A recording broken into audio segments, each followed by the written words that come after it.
मेरे पोर्टफोलियो का value 46,909 rupees है। एक टाइम पे मेरे पोर्टफोलियो 68,000 तक था। फिर मैंने कुछ म्यूचुअल फंड्स बेच के डायरेक्ट इंडिविजुअल स्टॉक्स में इन्वेस्ट करना शुरू कर दिया, जिसका मैं अभी डेली और वीकली रिव्यू यूट्यूब चैनल पे करता हूँ, अपने इसी यूट्यूब चैनल पे, और लाइव करता हूँ ज़ीरो तक का प्लेटफॉर्म यूज़ करके। तो अगर आपको सबसे पहले म्यूचुअल फंड्स ढूंढने हैं पेटीएम मनी ऐप पे, तो यहाँ पे आप इक्विटी पे जाइए और लार्ज कैप से हम पहले शुरू करते हैं। आप कोई भी कैटेगरी से शुरू कर सकते हो, लेकिन मैं सबसे पहले लार्ज कैप से शुरू करता हूँ आपके लिए। तो आप लार्ज कैप में देख सकते हो 1 मंथ, 3 मंथ, 1 ईयर, 3 ईयर और 5 ईयर और मैक्स। तो गाइज़, अगर आपको स्टॉक मार्केट में इन्वेस्ट करना है तो मिनिमम 5 साल का तो होराइजन लेके चलना चाहिए, और आपको 5 साल के रिटर्न ही देखने चाहिए। 1 ईयर, 2 ईयर्स और 3 ईयर्स के रिटर्न आप चेज़ करने जाओगे तो आपका थोड़ा नुकसान भी हो सकता है, क्योंकि कंसिस्टेंसी बहुत मैटर करती है स्टॉक मार्केट में। तो सबसे पहले आप देख सकते हो 5 ईयर्स, जिसको मैं बहुत ज़्यादा वेटेज देने वाला हूँ। तो 5 ईयर्स में आप देख सकते हो सबसे पहले नंबर पे रिटर्न्स के हिसाब से आता है कैनरा बैंक, दूसरा आता है क्वांट, तीसरा आता है निपॉन इंडेक्स, मतलब S&P 500 वाला, अपना सेंसेक्स का इंडेक्स आता है। तो आप देख सकते हो तीनों में से पहले वाले का 15% रिटर्न है, दूसरे वाले का 14% रिटर्न है, तीसरे वाले का भी 14% रिटर्न है। तो गाइज़, मैं रिकमेंड करता हूँ आपको कि आप डायरेक्ट इंडेक्स इन्वेस्टिंग कीजिए अगर आपको सिर्फ लार्ज कैप में डालना है। जैसे कि आप सेंसेक्स या तो निफ्टी 50 में डायरेक्ट इन्वेस्ट कर सकते हो। कोई एक्टिव मैनेज स्कीम में मत जाए, क्योंकि एक्टिवली मैनेज स्कीम को आउट परफॉर्म करना अभी निफ्टी 50 को आउट परफॉर्म करना बहुत हार्ड हो चुका है एक्टिवली मैनेज स्कीम्स के लिए। तो इसलिए मैं रिकमेंड करता हूँ कि आप कोई भी सेंसेक्स की स्कीम पकड़ लीजिए। तो चलिए सबसे पहले निपॉन का ही पकड़ लेते हैं, क्योंकि निपॉन का इंडेक्स इन्वेस्टिंग में और ETF में सबसे बड़ा मार्केट शेयर निपॉन का है।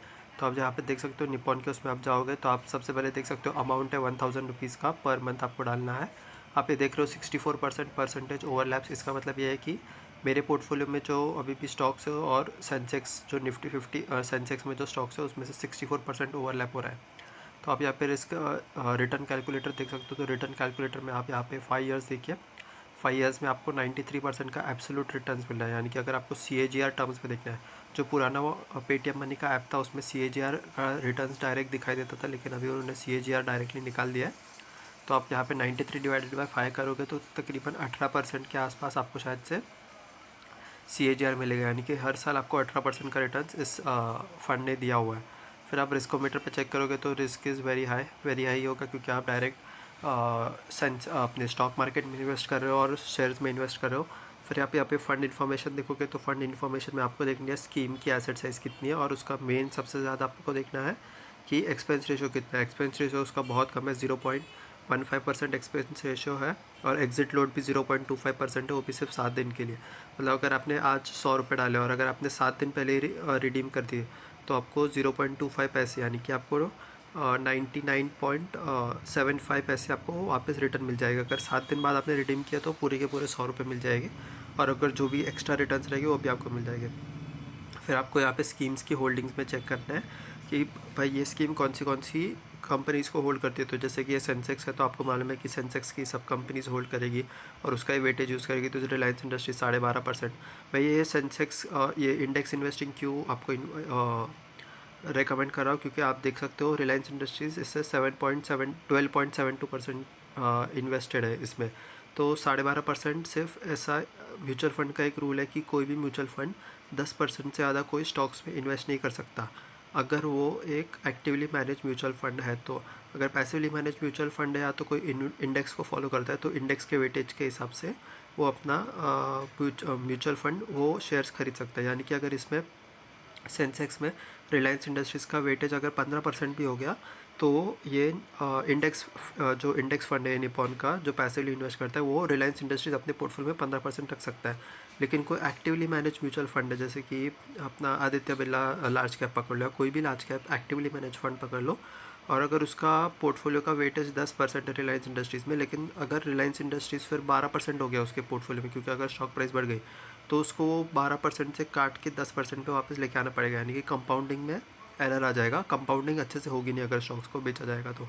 फिर फंड इन दिस कैटेगरी में आप देखोगे तो आपको ये मिलेगा कि और कौन से फंड्स है जो इस कैटेगरी में और है लार्ज कैप में। तो ये लोग हमेशा 3 साल के रिटर्न दिखाते हैं, क्योंकि 3 साल में वो प्रमोट करना चाहते हैं जो भी नए नए फंड्स हैं। लेकिन आपको हमेशा 5 साल के रिटर्न देखने, क्योंकि आपको 5 साल तक मिनिमम कोई भी स्टॉक अगर आप या तो शेयर मार्केट में इन्वेस्ट कर रहे हो तो 5 साल तो आपको मिनिमम चाहिए। तो चलिए ये है लार्ज कैप का एक रिकमेंडेशन। मल्टी कैप में रिकमेंड नहीं करता हूँ, मल्टी कैप में ऐसा होता है कि 25% लार्ज कैप, 25% मिड कैप और 25% स्मॉल कैप में डालना रहता है, और बाकी 25% आपको जिस कोई भी बाकी के तीनों में से किसी में भी आप डाल सकते हो, तो डेट में डाल सकते हो। वो म्यूचुअल फंड के मैनेजर के ऊपर रहता है कि उसको किस में डालना है, लेकिन मैं मल्टी कैप रिकमेंड नहीं करता हूँ, क्योंकि उसमें एक फिक्स बाउंड हो जाती है कि भाई 25% तो स्मॉल कैप में जाना ही चाहिए, तो वो बहुत हार्ड हो जाता है और रिटर्न इतने अच्छे नहीं आते, और कभी कभी आ जाते हैं तो बहुत अच्छे आ जाते हैं जो स्मॉल फंड्स होते हैं। जैसे कि आप ये सोच रहे हो क्वांट है, क्वांट ने 22% रिटर्न दिए क्योंकि फ़ंड की साइज़ बहुत स्मॉल है। और दूसरा आप देख रहे हो Mahindra manual multi cap fund, उसे डायरेक्ट 16% रिटर्न दिया, यानी कि आप समझ रहे हो 5 से 7% का डिफरेंस है इन दोनों के रिटर्न्स में 5 साल के उसमें। क्योंकि ये छोटा फंड है इसलिए एग्रेसिव हो सकता है, स्मॉल कैप में डाल सकते हैं, लेकिन जब ये क्वांट फंड भी बड़ा हो जाएगा तब कोई और छोटा फंड आएगा, तो आपको हर एक साल पे फंड रिव्यू करना पड़ेगा, और वो कंपाउंडिंग एरर रुक जाएगा। अगर आप एक फंड में एक साल के लिए डालोगे, निकाल के दूसरे उसमें डालोगे, तो आपको long term capital gain tax का भी बेनिफिट नहीं मिलेगा। तो मैं रिकमेंड करता हूँ मल्टी कैप आप छोड़ दीजिए।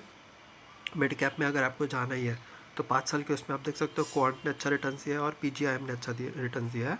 तो आपको अगर देखना है इन दोनों फंड में से कौन सा बेटर है, तो आपको एक्सपेंस रेशियो पे मोस्टली सबसे ज़्यादा मैं कहता हूँ फोकस कीजिए, और फंड की साइज़ पे फोकस नहीं करना है तो कर सकते हो, लेकिन मैं ज़्यादा रिकमेंड करता हूँ कि एक्सपेंस रेशियो पे ही देखना है। तो अगर आपको एक्सपेंस रेशियो के लिए जाना है तो आप ये पेज खोलने के बाद नीचे जाइए फंड इन्फॉर्मेशन में, फंड इन्फॉर्मेशन में देखिए इसे 0.63% इसका एक्सपेंस रेशियो है, और बाद नीचे चाहिए और उसके बाद आप देख सकते हो कि दूसरे अगर आपने म्यूचुअल फंड पकड़े, जैसे कि अभी यहाँ पे मिड कैप पे गया, हाँ, तो अगर आपको पीजीआईएम का देखना है तो पीजीआईएम का फंड इन्फॉर्मेशन पे जो 0.38% है, यानी कि आप देखिए 0.38% आपने देखा।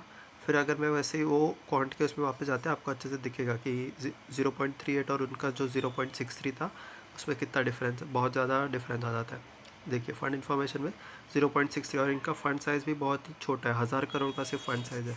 तो ये अभी स्टार्टिंग में रिटर्न देगा, लेकिन अगर जब फंड साइज़ बड़ी हो गई तो प्रॉब्लम आ सकती है।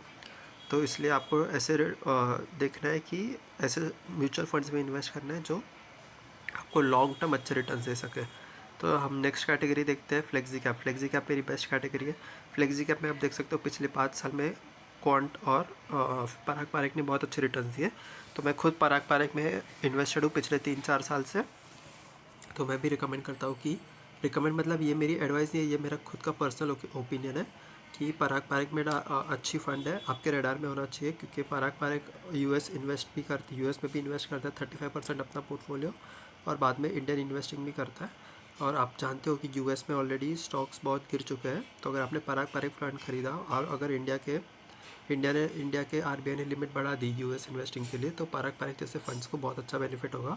और पिछले 5 साल में 17% रिटर्न दिए सेफ, जो बहुत अच्छा है। अगर आपको स्मॉल कैप में इन्वेस्ट करना है तो स्मॉल कैप में मैं रिकमेंड करूँगा क्वांट ही कीजिए, क्योंकि क्वांट ने 5 साल, 3 साल, 1 साल तीनों में अच्छे खासे रिटर्न दिए 5 साल और 3 साल में। तो क्वांट एक अच्छी स्कीम है। लेकिन आप देखिए अगर मिनिमम इन्वेस्टमेंट आपको नहीं परवड़ रही है कि एसआईपी में मिनिमम इन्वेस्टमेंट 1000 रुपये की कर रहा हूँ, मेरे पास इतने पैसे नहीं हो, तो आप नीचे एक्सिस और निपॉन भी देख सकते हो, दोनों 100-100 रुपये के। अगर आपको एक्सपेंस रेशियो देखना है तो चलिए सबसे पहले क्वांट का एक्सपेंस रेशियो देख लेते हैं। क्वांट में गया मैं, फ़ंड इन्फॉर्मेशन में जाता हूँ तो 0.62% है। फिर अब नीचे देखते हैं उसके बाद एक्सेस का देखते हैं, तो एक्सेस में जाके देखें तो फ़ंड इन्फॉर्मेशन 0.51%, यानी कि क्वांट से थोड़ा सा कम है। लेकिन अगर हमें और भी देखना है कि ये 0.51 से भी नीचे है तो कोई हम निपॉन में जाएंगे। निपॉन में मुझे लगता है कम ही होना चाहिए, क्योंकि शायद से ये अच्छी फ़ंड होल्डिंग्स है। हाँ, नहीं, इसका तो फिर भी सबसे ज़्यादा निपॉन का है 0.87। तो मैं रेकमेंड करता हूँ आपको कि अगर आपको तीनों में से कोई एक चूज़ करना है तो मोस्टली कम एक्सपेंस रेशो वाला चूज़ कीजिए, तो आपके कंपाउंडिंग में अच्छा होगा। फिर आप लार्ज एंड मिड कैप में देख सकते हो, लार्ज एंड मिड कैप में क्वांट है और मिराई है और एडलवेज है। लेकिन अगर आपको क्वांट एक अच्छी है, कंसिस्टेंसी है 5 साल में, और पिछले 3 साल में क्वांट ने अच्छे रिटर्न दिए। लेकिन अगर आपको क्वांट में 1000 रुपये का इन्वेस्टमेंट नहीं करना है, कि बहुत आपके पास एसआईपी के लिए नहीं है, तो आप बाद में एडलवेज भी चूज़ कर सकते हो। एडलवेज और एसबीआई भी चूज़ कर सकते हो। लेकिन अगर आपके पास ऐसा है कि 100 रुपये डालने हैं मुझे, तो आप टाटा भी चूज़ कर सकते हो, टाटा में। फिर थीमेटिक ईएसजी मैं रिकमेंड नहीं करता हूँ आपको, वैल्यू ओरिएंटेड भी नहीं करता, क्योंकि वैल्यू ओरिएंटेड अगर आपको करना ही है तो आप फिर ये चूज़ कीजिए ना अपना फ्लेक्सी कैप में पराग पारेख, क्योंकि पराग पारेख की मैंने खुद रिपोर्ट्स पढ़ी है, एनुअल रिपोर्ट्स पढ़ी है, और उनका मैनेजमेंट का मैंने इंटरव्यू देखा है जो मैंने अपलोड भी किया है इस चैनल पे। आप चाहिए तो वो भी देख सकते हो। उनका वैल्यू ओरिएंटेड सबसे ज़्यादा उनका वैल्यू ओरिएंटेड ही स्कीम है। आप जानते हो कि उन्होंने आईटीसी में इन्वेस्ट किया था 160 रुपये के प्राइस में, 10% उन्होंने अपना पोर्टफोलियो फुल, जो मैक्स लिमिट रहती है फुल, उन्होंने आईटीसी में डाल दिया था। और उनको बहुत गालियाँ सुननी पड़ी थी लोगों से कि आप आईटीसी में क्यों डाल रहे हो, आईटीसी ने कुछ रिटर्न्स नहीं दिए। आप जानते हो आईटीसी एक बड़ा मीम स्टॉक बन गया था, लेकिन उन्होंने फिर भी 10% होल्ड लिया। और फिर आप जानते हो कि आईटीसी ने कितनी अच्छी रैली दी, और उन्होंने पूरी की पूरी वो रैली राइड की। और फिर अभी भी उनका होल्डिंग 7% है पराग पराग म्यूचुअल फंड का आईटीसी में। तो इसलिए मैं रिकमेंड करता हूँ, अगर आपको वैल्यू में ही जाना है तो आप आईटीसी में पराग पराग में इन्वेस्ट कर सकते हो।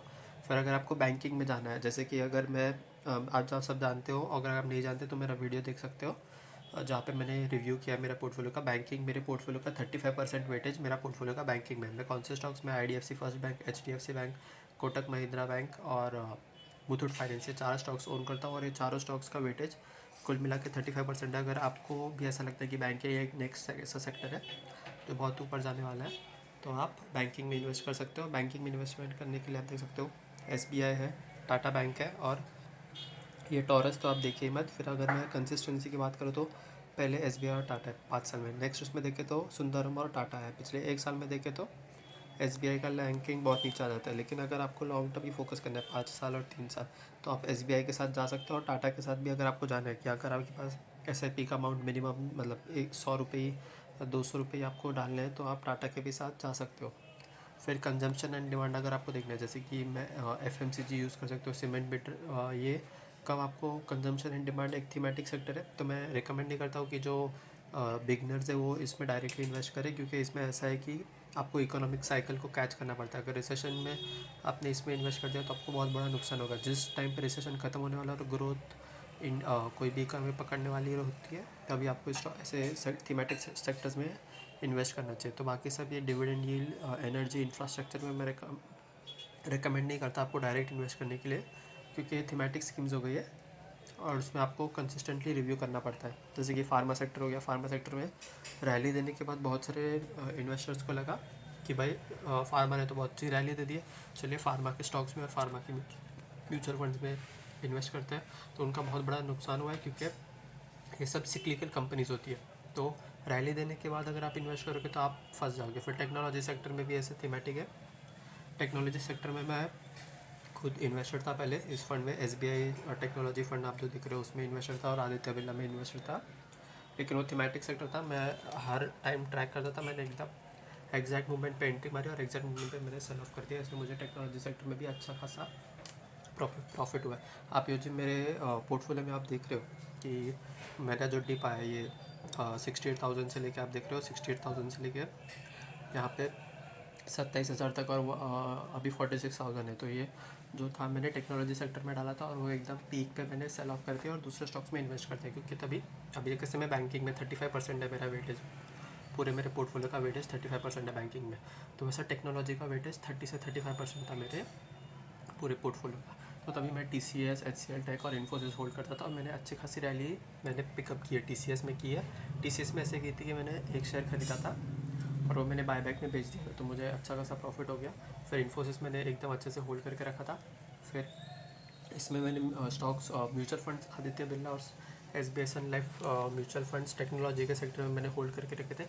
उन्होंने मुझे 100% का रिटर्न दिया, तब मैंने एकदम पीक पे सेल ऑफ करके फिर अभी मैं बैंकिंग सेक्टर पे ज़्यादा ओवर वेटेज हूँ। तो गाइज ऐसे ही आप पेटीएम मनी यूज़ कर सकते हो अपना म्यूचुअल फंड रिव्यू करने के लिए। थैंक यू गाइज, ऐसे वीडियो को देखने के लिए लाइक और सब्सक्राइब कर दीजिए।